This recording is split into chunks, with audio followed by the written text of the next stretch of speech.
వయసులో big boss ఎందుకు రావాలనిపించింది మీరు? ఏంటి బ్రో అంత మాట అన్నావు?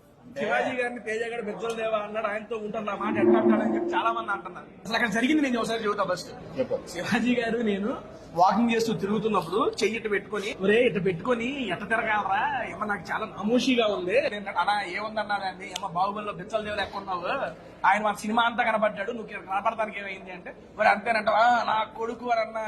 ఆయన డైలాగ్ అలా మేము ఫన్నీలో వచ్చిన కన్వర్జేషన్ బెజ్జల దేవా అని. నాతో సరదాగా ఉంటే నేను సరదాగా ఉంటే ఓర్చుకుంటేనే నేను ఎవరితో సరదాగా ఉంటా అంటే వాడు నన్ను టీచ్ చేస్తుంటాడు. అది నిజమే, మేము ఒప్పుకోండి. ఎందుకంటే వాడు నన్ను టీచ్ చేస్తేనే నేను వాడిని ఏమన్నా అనగలిగేది.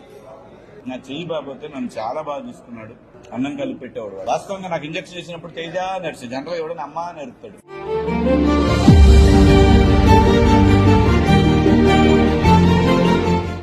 ఏంట్రా ఇది? చికెన్ దోశ నంచుకోవాలి, దాంట్లో చికెన్ కర్రీ నంచుకోవాలి. ఫుడ్ చాలా వెరైటీగా ఉంది.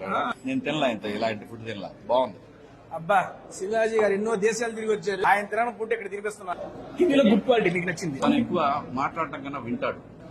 బ్యాడ్ క్వాలిటీ ఏంటంటే ఇంట్రావర్ట్ వాడు. అలాగే రిక్కీ, వాళ్ళు ఏ బ్యాడ్ క్వాలిటీస్ లేవు, అందరితో కలిసిపోతాడు, బతక నేర్చినాడు.